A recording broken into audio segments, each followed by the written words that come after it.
let's remove text that appears between pairs of double quotes in a larger text. We start with a test case.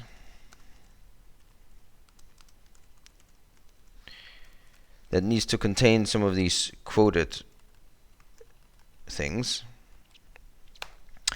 And a very obvious approach is to use regular expressions. It's great for matching and manipulating text. So we can write this directly. We're writing it as a derived function using the quad r, that's the regular expression, replace operator. It takes two operands and derives a new function which we're going to assign to r for regular expressions. The left operand is the pattern that we want to match. We want double quote followed by any characters that are not double quotes, and we want 0 or more of those, and then a final double quote. And we just replace that with empty double quote, double quote. This works very nicely, and it also works in the case where when we have some text with empty double quotes.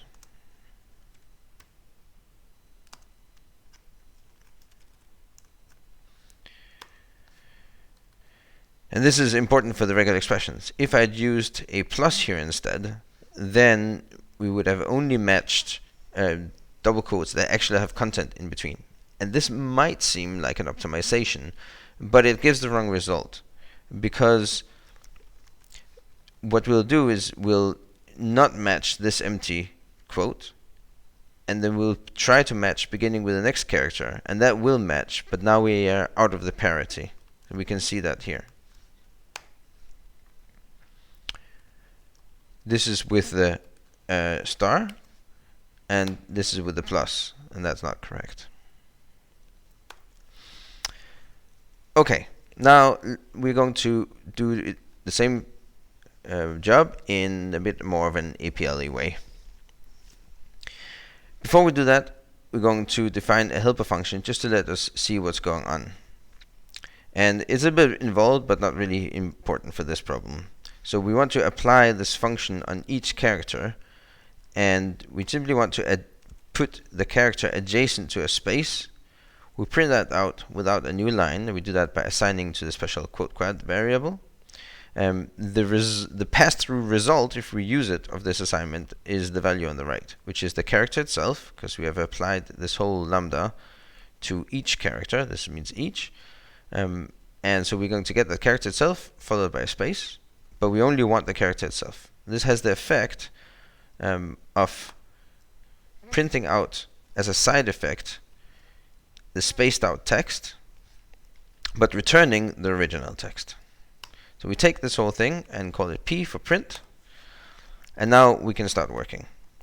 So we're making a defen, a lambda, and applying it to the text, but let's print it out. And in here we refer to the argument and compare it with the double quote. This gives us a Boolean mask. And as you can see why I want the letters to be spaced out so that they line up with the corresponding Boolean.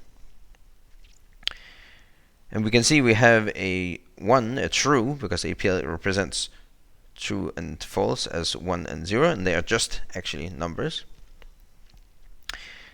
And every time we have a double quote, we have a 1, because the equality maps automatically from this one character on the left to all the characters on the right.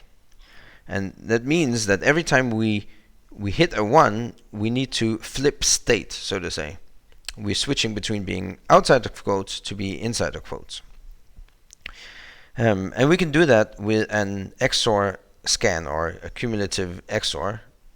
XOR just means when only one argument is true, not the other one, that is that they're different. So we use in APL the unequal, and scan is the backslash. So this is a cumulative XOR, or XOR scan. And this means that we're outside of quotes until here, and then we're inside quotes, and then we go outside quotes again. There's a little bit of an off by one error in that the final quotes are considered outside and they should be outside. The leading quotes are considered inside, but they should also be considered outside because we want to keep the quotes, but want to get rid of the content. And also, the content that we want to get rid of should probably be marked as false, because then we can use compress to remove it. So we can start by flipping the trues and false. So this is a boolean not. And then we only need to include the quotes as well. But we already created a mask that indicates where the quotes are. And it doesn't matter that it has zeros for places that are not quotes if we do an or. So if this gives true or this gives true, then that's what we want. So we can give this a name, mask, and then we can do this mask or this over the right. Note that APL doesn't have a precedence order for these Boolean functions. Everything just flows from right to left. Another way to look at it is every function, including a derived one like this XOR scan, takes as argument everything to its right. So now we get the mask that we want. We can see we have zeros for the characters that are inside the quotes, and the ones for the quotes themselves and characters that are outside the quotes. And that means that we can use compress. But before we do that, just want to note this, or not. That can actually be optimized a little bit. Let's have a look how. So if we create the function that just does the or not, then we can use the outer product, which is the all combinations between 0 and 1, which are all the possibilities in Boolean algebra on the left, and 0 and 1 on the right. So this is like a multiplication table, but only for 0 and 1. So 0 and 1, and over here it's also 0 and 1 for the columns. And it's not multiplication, it's or not. And let's reason about this a little bit. We can see that there's only one case where this gives false. That's when we have 0 on the left and 1 on the right. That is, it gives false if they're less than. It's the only case in Boolean where we restrict it to only zeros and ones, where we have where we can give true from less than. But we don't want true from less than. We want false from that and true from everything else. So we want something that's not less than. And where it's not less than, it's got to be greater than or equal to. So we can go up here and replace the or not with greater than or equal to. And we can see that gives the same result. So now we have shown that using the laws of Boolean logic, then we can replace the or not with a greater than or equal to. Okay, we continue on our way, and we use this to mask out the argument itself, and this gives us the result that we wanted. However, there's but a single symbol on the right of the compression function, whereas we have a whole expression on the left that then needs to be parenthesized because, as I said before, we flow from the right to the left. We don't have a function that does the same thing just with flipped arguments, but we can create that for ourselves by using the commute operator, which commutes the arguments. So now this is a derived function which takes the mask on the right and the data to be masked on the left. And that means we don't need the parentheses anymore, because as a derived function, it's a function and takes everything to its right as its argument. So this is a very nice solution, and we can call this, let's say, x, because it uses the XOR scan. We can apply it to our argument. And of course, this works just fine when we have adjacent quotes, because it just flips between the state of being outside quotes to inside quotes, and then inside quotes to outside quotes every time we see a quote. It doesn't matter whether there's anything in between them. Finally, we're going to implement a more general solution, an actual state machine. Here we used XOR as to carry a state along. And this works fine for this very simple type of quoting. But let's say we had different types of quotes, single quotes and double quotes and escape characters and so on.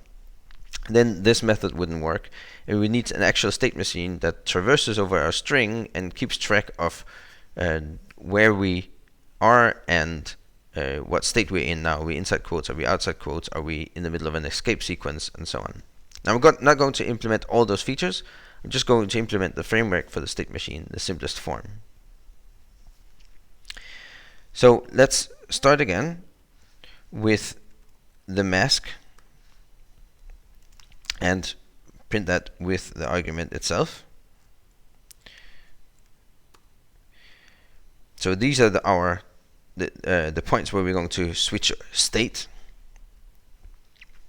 Then we're going to start with a starting state, which I'll call L for it's a letter that we're going to keep, and everything else is like in quotes.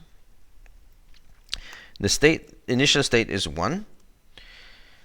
Diamond separates the expressions in APL, so this is the lambda with 2 expressions in it. We start off by setting the state L to 1, and then we produce this whole mask. Now this looks exactly the same, because assigning L to 1, it doesn't make any difference. However, now we can start working our way through this mask. So we want to apply to each one a new little lambda, and that little lambda will update this initial state here. Of course, the first character could be a quote, in which case we immediately flip it. And the way we're going to do it is we're going to use a very nice thing we have, which is modified assignment. You might know about augmented assignment if in other languages, often written like this. This will increment like that. Now we don't use equals for assignment, we use an arrow, and this works in APL. But not only that, we can use absolutely any function to the left of the assignment, and then that essentially means that function with the left argument of the variable that's being assigned to, and the right argument, whatever's on the right. And as any other assignment, the pass-through value is going to be whatever's to the right of the assignment arrow. So the result of this will be 1, even if L now has a different value than 1. Now we're not going to use plus. We're going to use, well, XOR again, because we want to say the state, if it's equal to 1, and it's already 1, then we want it to become 0. And if it's 0 and we have sorry, this shouldn't be a 1. It should be the argument itself. So we have going over this mask, and we want if we say it's different from 0 for Boolean, that just keeps their value, right? Because if it's 0, different from 0 is false, so it becomes 0. If the value right now is 1, different from 0, it is different from 0, so it gives 1. So by doing different from 0, we preserve the current value. So as we traverse over this, we're not changing state as long as this is 0. Now if there's a 1, and the current state is 0, 0 different from 1, then that's 1. So we change from 0 to 1. And if it's currently 1, is 1 different from 1? No, it's not. So that the answer is 0, and then we switch the state. So whenever I have a 1 here, we switch the state of L. We can't see that anything happened here, because we have just updated the state. We didn't actually use the state for anything. However, if we continue and return the state value at every point, then we can see it. And effectively, we got this XOR scan as we had before. Again, we have the problem that the initial quotes are counted as being inside because we switched the state immediately at that point. But luckily, the argument here is actually whether or not the current character is a quote. And that means that we can again say the state or the argument, whether or not the current character is a quote. And this means that we get the quotes always marked with 1. We can, however, be a little bit more clever about this, because the pass-through value of this assignment is the argument itself. And by the time we're done with the assignment, then L has been updated. So this omega over here is the same thing as the expression over here. We can take the rest of the expression and add over here instead. And now we have the states as we traverse, and of course this little lambda could have a whole bunch of code that decides what to do based on what character we are in now and what one or more different types of states that are being updated as we go along. Are we in an escape sequence? Are we in this type of string? Are we in that type of string? Are we inside braces and so on? So this is a completely general system. It can decide what to do at that point and update all the various states that we are tracking. We could have multiple states that we are updating, and so on.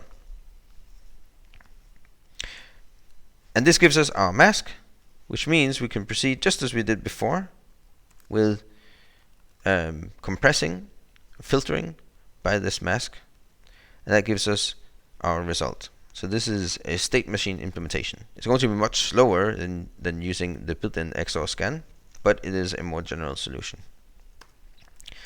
This is a state machine, and it works. Thank you for watching.